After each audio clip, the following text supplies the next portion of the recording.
At 2 p.m. on the square downtown Tyler, we're going to have a press conference, and you're going to hear more about this as we talk about Finding Miriam. We're so excited to have him in studio. Dear friend of mine. Thank you, Dr. McKellar and Dr. Nancy. Glad to be here. I'm Eric Williams, executive producer of Finding Miriam. It's a pleasure and a blessing to be in the house with everyone today, and I'm just so excited about being here. Thank you, and we're so excited to have you here. Thank you. So we're ready to get kicked off. We know that we're getting ready to get on to Juneteenth celebration this Saturday. We thank the Juneteenth Association for putting on the parade. We're not having the big unity in the community that we normally have at Boulder Park this year, but we are having the parade due to COVID, but we're not going to let COVID-19 totally shut us down. But we're looking forward to that parade. But Mr. Williams, tell us a little bit about yourself first. We know that you have some ties here into East Texas. Your family hails from Marshall, Texas, Longview, Marshall, Texas area. But tell us a little bit about yourself personally and some of the work that you have done in this country. We're so proud of who you are and what you've done. Thank you. I give all the blessings to God. Absolutely. I am a native Texan, originally from Dallas. My mother's from Tyler. My father is from Marshall. I grew up in Dallas, but I spent all of my summers in East Texas. And it's so great to be back in this part of the country. I didn't know enough about East Texas until I got much older in life. And some of the things that I've been able to uncover has been really enlightening. But being down here in Texas and having traveled around the world as a journalist has really, coming back home has been one of the greatest stories I think I've ever covered. I've traveled about 35 nations all over the world. I've worked at several news organizations across the country, newspapers and television. Yes. And God has just really been good in blessing me throughout these years. And I'm just so excited about being back home and being able to educate people of all races about Finding Miriam and about how we can bridge our collective thoughts and races together. Okay. So, Finding Miriam. Yes, ma'am. Can you tell us who Miriam is? Miriam is my great-great-great-grandmother. And from all indications, she's an ancestor of mine that's buried next to her slave master in Lee, Texas, on the Mimosa Hall Plantation. I honestly wasn't expecting to see her in that type of condition, which she was really buried in some dignity. Her grave is covered in granite, unlike some of my other ancestors whom I found at Antioch Cemetery. We had to dust off the headstones. Some of them we had to uncover them with all of the weeds and trees that are grown around them. Some of them had misspelled names. But Miriam, on the other hand, her name was spelled correctly. She's buried all alongside of the Websters and the Blocker family in a fort-like cemetery, well identified in granite. And that was one of the most interesting pieces that I ran into when I was looking for Miriam, is that how she was buried and why she was buried there and why she never received her freedom. Since we're talking about Juneteenth, Miriam never got off the plantation. So she apparently, from all records, died in 1872. But when I look at a lot of these records, the dates are just all over the place. And so I'm just really intrigued about the part two of Miriam, really trying to find out who Miriam really was and what her condition in life was about and her lot in life, and really trying to uncover more. But more importantly, you know, I see Juneteenth as an Emancipation Day, a late Emancipation Day, because I see really three Emancipation Days for African Americans. One being the first of Vicente Guerrero, freeing the slaves in 1829. And then the great state of Texas of the Republic put us back into slavery in 1845. And then comes along Abraham Lincoln. Well, I failed to mention Vicente Guerrero was an African-Mexican president, the Yes. second president of Mexico. Yes. Freed Africans in Texas. So that was the first emancipation in Texas. The second one was with Abraham Lincoln in 1863, which actually arrived in Texas in 1865. So I consider that three really emancipations from 2 years later when I think they deliberately held that information for one more cotton season based on the records that I've been able to find.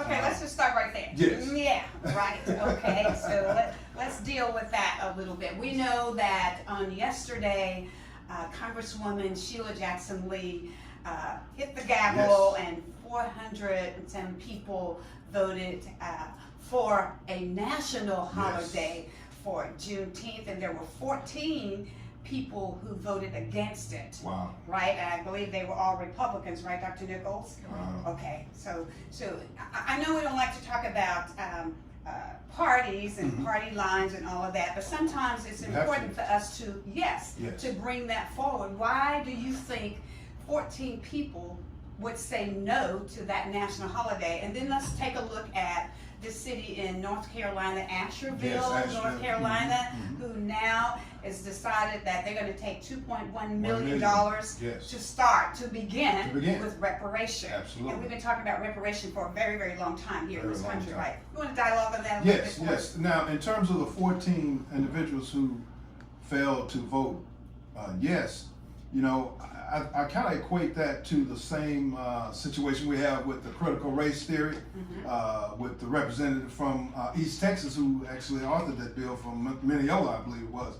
Correct. And I think he's a Republican too. Brian Hughes. Yes.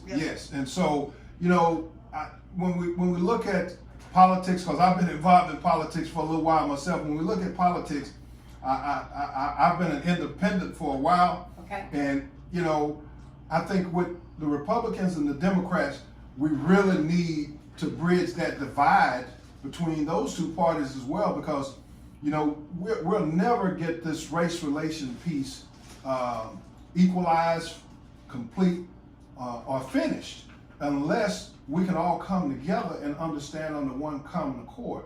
And I think that was evident by the 14 people not voting for a really important bill, because Texas has already had Juneteenth, but now we have a national holiday. Right. And I think that one of the discrepancies was they didn't want to call it an independent. They wanted to call it emancipation. Right. Play on words. Sure. So, you know, I think when you start playing on words like that, you play with people's futures and you play with their lives. It's a very important situation. I think they realize that.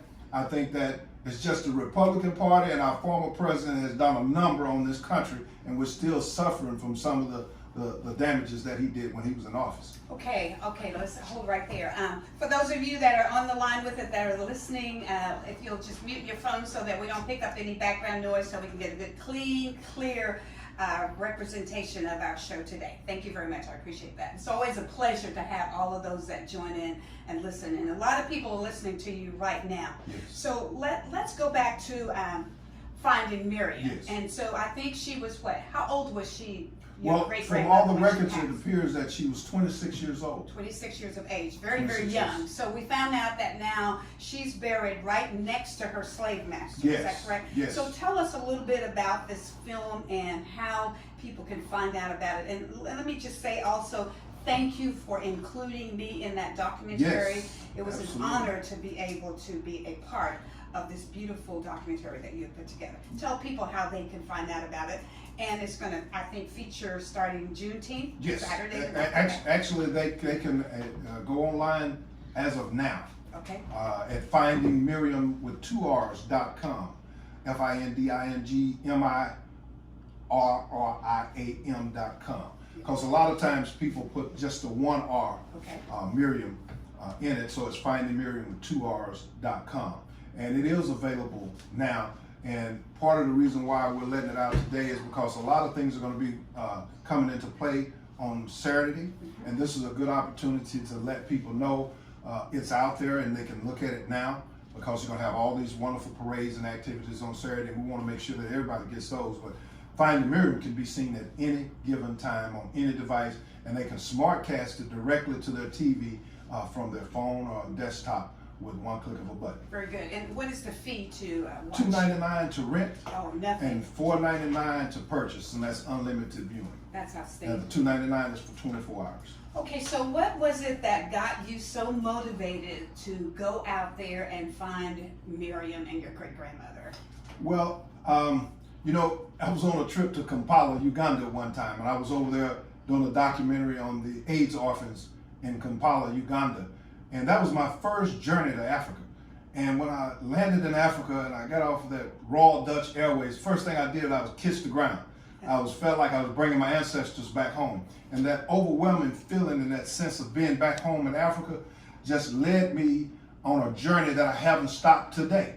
I've visited that country a number of times, but I then went back to the slave coastline of East Africa. Okay. West Africa. Okay. And started going to the slave deportation camps in Ghana, Senegal, Nigeria, all along there, Ivory Coast, in search of slave routes, going to all the different places where slaves were captured and held in bondage. So do you know where your grandmother came from? No, I do not. Okay. And that's one of the things that, you know, through genealogy and genotyping, that particular area of, well, I would say all of East Texas really needs to have a genotyping type situation going on, because a lot of the slaves that came in through that entry point of East Texas.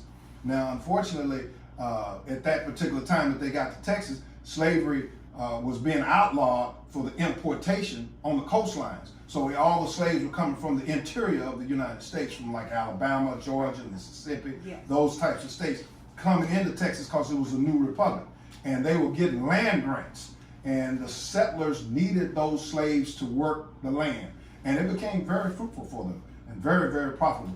The records that I uncovered that you saw in the film, one of the tax rolls that was documented said that in Harrison County during 1850, and it was also reported in the Texas Republican newspaper, I think then was now as Marshall Messenger, that by getting rid of the slaves at that time, the economy was losing $791 million from taxes from all of the slaves that they owned in East Texas. And in particular, Mr.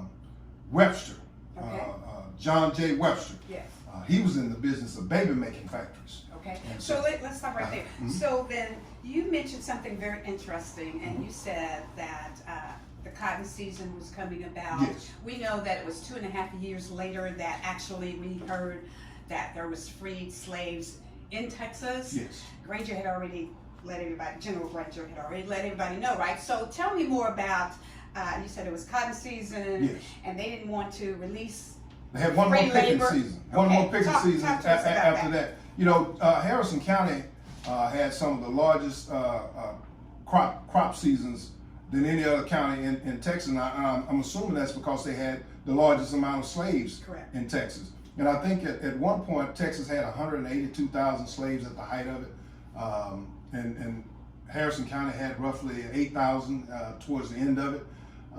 But they needed that labor because the North was in an industrial revolution, Right. and the South was in an agricultural revolution. Correct. And they needed to continue the agricultural revolution because that labor is what they needed until that cotton gin really came out to really pick that cotton for them. And so they really did not want, from all indications, to release those slaves in 1863. In 1865, General Granger arrived in Galveston and proclaimed everybody free. And I went there. Okay, so Yep. that takes me then to reparation. Yes. All right, so what are your thoughts on reparation? We know that Congresswoman Sheila Jackson Lee, a lot of people, Yes. I'm not even going to try to name out all the different Congress people who have actually been working at trying to make that happen. Right. What are your feelings with reparation, and how in the world could America make that happen, even Well, if they decided to do that, Dr. Nichols? Oh, okay, yes, go ahead. Okay. Well, in the film, we always talk about reparations that we can't get those, or we don't need to get those, but Americans need to remember, and if they don't know, I'll try to make them remember. Okay. But in 1987, our illustrious Republican president, Ronald Reagan, passed reparations for Japanese Americans, signed it into law as an executive order, and gave each Japanese American that was interned in American prison camps $20,000. Now, surely that wasn't enough Right. for the torture and the pain that they had to go through. Exactly. But the point is that they received something.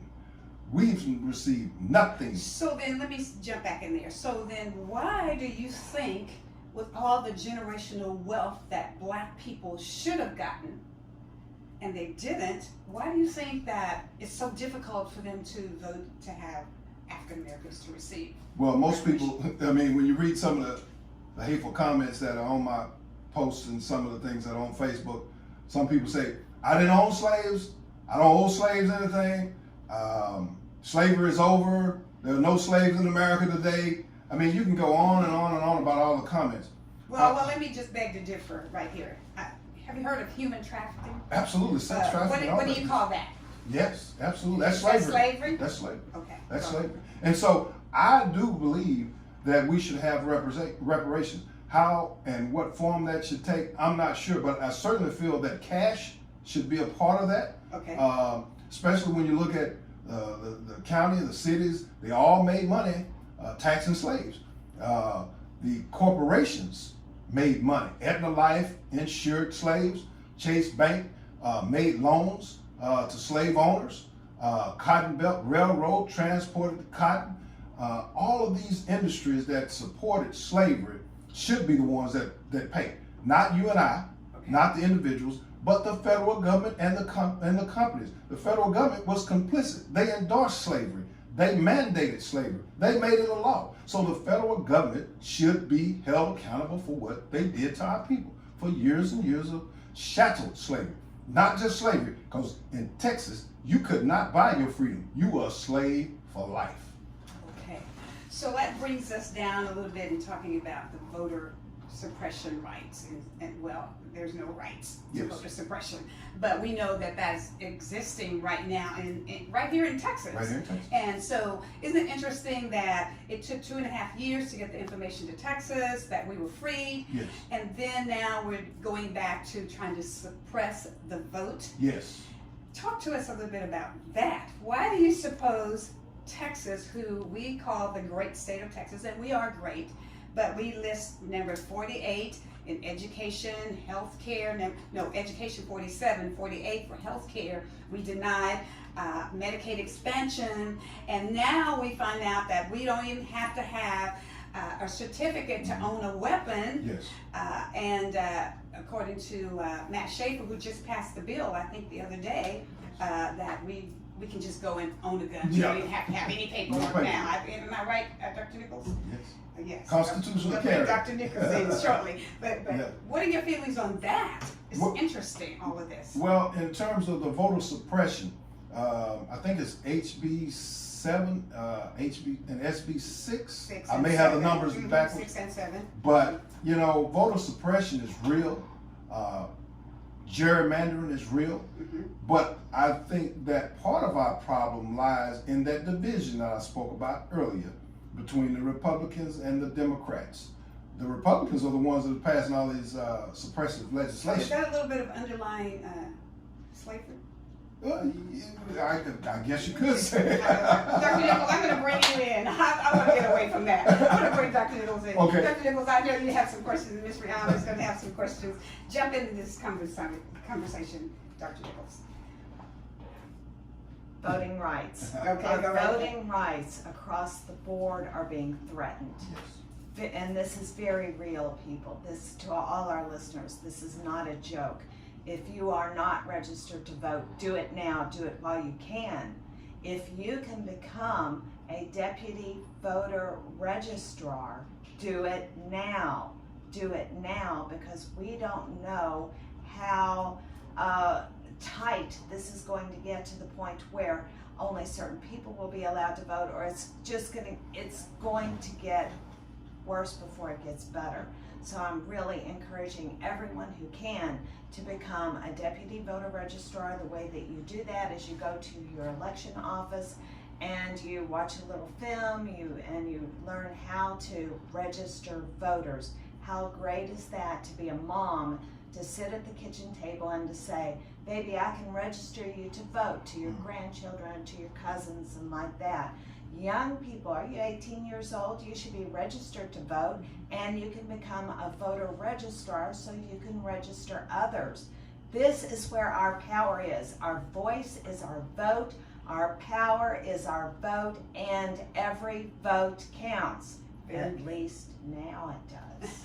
Very good. Yeah, that's So true. Dr. Nichols brought out something very powerful. She said not only just people of color, Right. but just people, period, Period. that want to see some change and some differences made in this country. It's in the vote. It's in the vote. We're going to go back to Miriam a little bit, and then we'll bring Miss Rihanna back in later.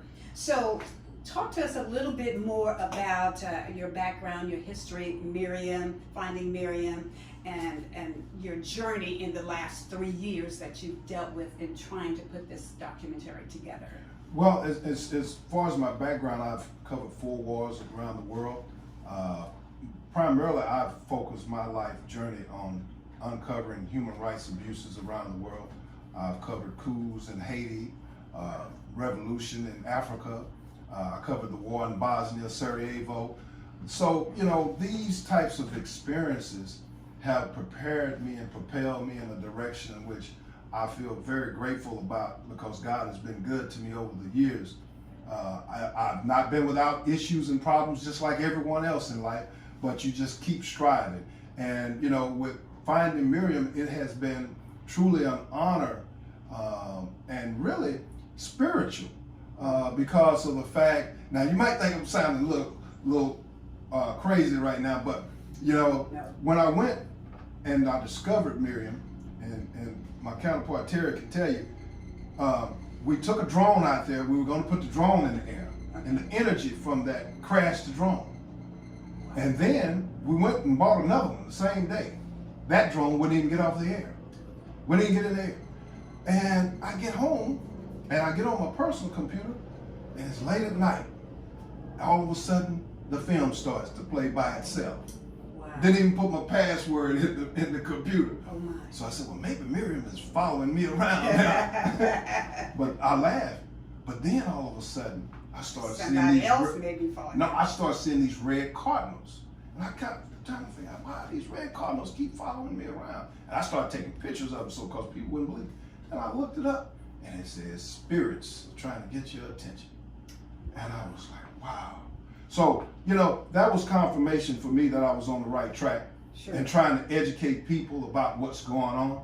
Because when these birds come up and try to talk to me and tell me a little mess, I mean, they just flow right in front of my car, land on my car. Wow. And I mean, bright red cardinals, and they come in pairs. And you can look it up. But I got to thinking, I was like, well, maybe this is a message from Miriam that I'm on the right track. Because they want to keep this history hidden, but this history needs to be unleashed for everyone so that we don't repeat the past. Exactly. Well, now you brought up something else, and we're going to deal with that in a minute, Yes. and that's the history and Black history Yes. and heritage in the school districts. But you are a rare species. Now, we were in, Miss Cynthia Jones and I were in Chicago a few weeks ago, and we met a Mr. Jim Handley that we connected you to. Yes. Because the two of you guys had a very similar history. He was a CNN contributor, you two, and Yes. and very rare, a few of you all were out there. You talked about the fact that you may have had some difficulties during your career, Oh, yes. being African one American, yeah. or the only and not too many. Can you deal with that a little bit? Yes, yes. Right in Dallas, Texas. I was one of the first African Americans to integrate the photojournalism department at the Dallas Morning News. Me and another gentleman named Jesse Hornbuckle. That newspaper was 100 years old at the time, and once owned by the KKK. And you know, it was that particular time that I realized, I said, well, hey, maybe there's other newsrooms around the nation that I'm gonna have some difficulties in, that I'm gonna have to break down some doors as well. Not only did I not know that, but I did break down some other doors in Hartford, in Boston, Yes. in St. Louis. It's just been a tremendous experience, been a door opener. Now, unfortunately, a lot of those doors is closed back. So when you go in the newsroom, a lot of people don't look like me. And unfortunately, we need to have a balanced newsroom so that when we go out and we cover these stories, the narrative is not lopsided. Exactly. It's taken from a perspective of the person who's covering the story. Sure. But not with a situation where we're going to be biased about who it is we're covering. And a lot of times that's what happens when we have reporters or editors on particular stories who just can't relate. There's certain things that I just can't relate with certain cultures. Sure. Then I need to defer that. Exactly. You follow what I'm saying? That doesn't mean that we're not alike or I don't like you. I'm still trying to understand the culture. You know, and I've traveled all over the world and didn't speak languages, had to travel with interpreters Right. and visas and things of that nature, you know, but I had to learn how to deal with other people. And that's what's important in this particular business. In communicate, you got to learn how to communicate and deal with people. Right. And so that's one of the blessings that I feel that God has blessed me with, is being able to learn, and I can be in the room with anyone and deal with any person on any level.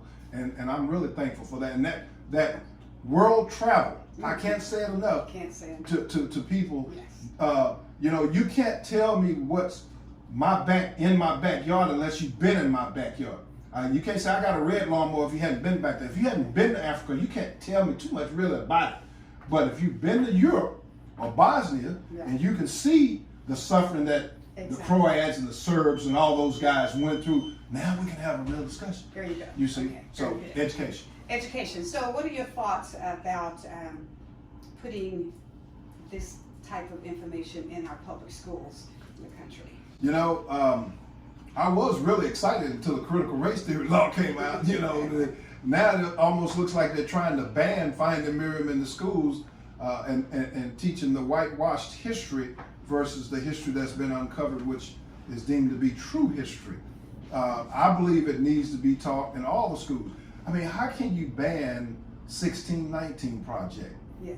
You know, how can you ban the teaching of the 16? This lady won a Pulitzer Prize. She was judged by her peers to have done an excellent job. Yes. But yet, and still, a legislator who may not have even read the doggone thing decided that, hey, look, we need to ban this information. This might be inflammatory to some people. I disagree. I think that any piece needs to be educated. I want to learn about everything. I want to learn about the KKK. I want to learn about white supremacy. I want to learn about slavery. I want to learn about everything. I don't want to leave nothing out. That's what you call well-rounded there education? There you go. Well-rounded. Well, no matter how bad or how ugly That's right. it might have been or become, as long as we're not dealing with that today and we're not dealing with those same type of issues, we should be able to sit down and discuss those issues. But some people don't even want to bring it to the table so that we can at least have an intelligent discussion. And I think that's real important. We must be able to talk to one another to solve these issues. But all these Republicans keep doing these things, the Trumpism party that keeps going with all of these different types of legislation that's trying to suppress us and put us back. We're going to have to do a lot of repealing on a lot of things, it sounds like. Well, you mentioned that guy. I wasn't going to bring him in. I was going to go ahead and bring Dr. Nichols in because I know she had some conversation with these, because we love conversation here on this show. Yes. But I understand that guy is going down to the border here in Texas, June the 30th, and we already know what's at the border, right? Right. What we want to know is how ERCOT and all of those people here in Texas that leads Texas, like our Governor Abbott, how they're going to make sure that when this summer gets really hot and we get 100 degrees temperature, how we're going to be able to have air conditioning in our homes instead of them telling us to hike it up to 78 to 80 degrees in our homes, or we're going to have another rollout. Oh boy, that would be A blackout.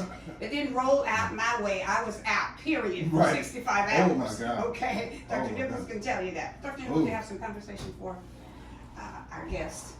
I'm fascinated. I am fascinated. I am very grateful. And I think that's probably the most important thing, the gratitude for the education that you're bringing to all of us, because we all need to know this. Absolutely. And the way that you're personalizing it, I'm falling in love with Miriam. And I want to know, there's a story there. Yes. If she is married next to her, quote, master, Yes. why? Why? What, is there a love story there? There's a love story there. That's There's a that love just- story. Oh, There's a love And story. Dr. Nichols, let me mention that, that's powerful that you said, but the wife is at the foot Yes. of the slave master. what? She's Yeah. buried, his wife is buried at his. Now we're getting a little kinky here. You're too funny. And the other part of it is both of them are named Miriam. And both of them are. One with one R and with the other with two R's. That's very interesting. This is gonna be a bestseller. It is absolutely, absolutely Comes out, bestseller. sure. Tell us a little bit about, I think you had a press conference this morning. I did. Down in Marshall, and for those that are listening, we have a press conference with you downtown on the square. We'll have television and newspaper there Yes. at 2 p.m. Yes. And for those that want to come out and meet you and join you and ask more questions Yes. personally. Yes. But tell us how it went this morning. Oh, it in went Marshall. great. It went great. We were at the historic Powder Mill Cemetery, and we chose that site because the old Powder Mill Cemetery was formerly the Confederate, the largest Confederate ammunition factory west of the Mississippi in Marshall, where they made all of the gunpowder for the soldiers. And now we have slaves buried on that cemetery. So it was fitting that we have the press conference there with Councilman Marvin Bonner from the Marshall City Council, who actually was the sponsor of the resolution that I drafted up and put together for the city of Marshall. We had 3 voted yes to have an apology, a simple apology for the city of Marshall. We're and not then- asking for any money, just an apology. No, we had taken that out of the resolution. Okay, all The right, money right. part that we had already negotiated. They said, no, we're not doing the money. We're definitely not doing the money, but we'll consider the apology. I said, okay, And well, so how many did not apologize on your uh, council, on that council? 4. 4. So we missed about 1 vote. And now, once again, we got the division. We had 3 African Americans, 4 whites. The 4 whites said no. The 3 African Americans said yes. That's why it's troubling when you hear things like that, to know that that part still exists in this Yes, country. yes. That's that racial differences. Yes, that's that a racial still difference. exist. I mean, just to simply say that I hit you upside the head, and I'm sorry for hitting you upside the head and making you work all these years with no money, and your ancestors, and you having to come up, and your grandfather and grandmother only got a 3rd grade education, you know, and some of them were sent to chain gangs down in Sugar Land and whatever else. Okay. But we're not sorry for that. We're absolutely okay with that. That's what the city of Marshall basically said in their meeting. We don't feel like we should apologize, including the Harrison County Commissioner. The judge said, that's not in my purview. That's not something I'm going to do. That's not something I want to do. That's not something the state even meant. Harrison County judge even said that.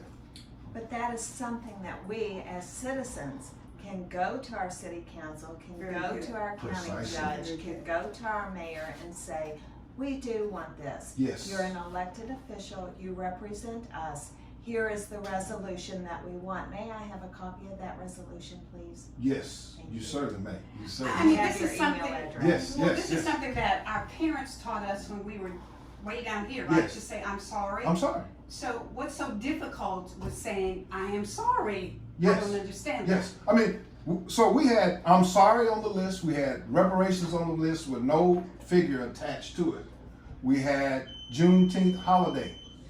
Now that would have a figure attached to it because they would have to pay for the Yeah. people being off. that. Correct. But Well, they're gonna have to do it anyways. They're gonna have to do it Because it's anyway. All the way from the feds now. now, Okay. so they said no to all 3. All 3. And including, I asked them to help facilitate, but I use the word of mandate, to get Finding Miriam into the Marshall ISD schools. Come to find out, they don't have an ethnic studies mandate in Marshall ISD, so they can pretty much say no because they're not teaching it like Tyler ISD is, I believe, with the ethnic studies. Yes. So we have a lot of work to do, right? A lot of From our work. criminal justice system all the way just out here into Yes. the regular community. Anyways, tell me how Absolutely. you feel personally Uh-huh. behind all of this the fact that you wanted just a simple apology. How did you feel when they said no to that? Well, I was hurt, and I felt they missed a great opportunity, but I love to fight. I love to fight, and I love to, expose the truth. Okay. I love to expose the truth. And so, you can't hide from that. And that's why I'm here today, because we can't hide from the truth. Dr. Nichols? I just want to let our audience know, for those who have joined in, that we're with filmmaker Eric Williams, and his newest release is Finding Miriam, 1850, America's Lost Cause.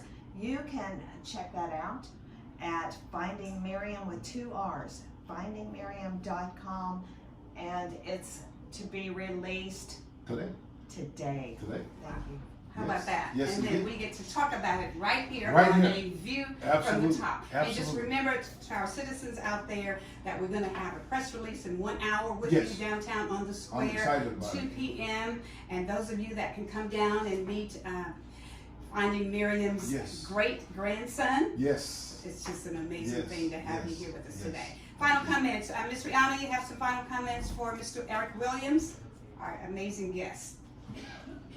Thank you so much, Thank you. Mr. Eric Thank you. Williams. Thank you. And meet us downtown at 2 o'clock Okay. for that press conference with Mr. Williams. Thank you. May God bless you, and may God bless Tyler, Texas, and the United States of America. See you next time.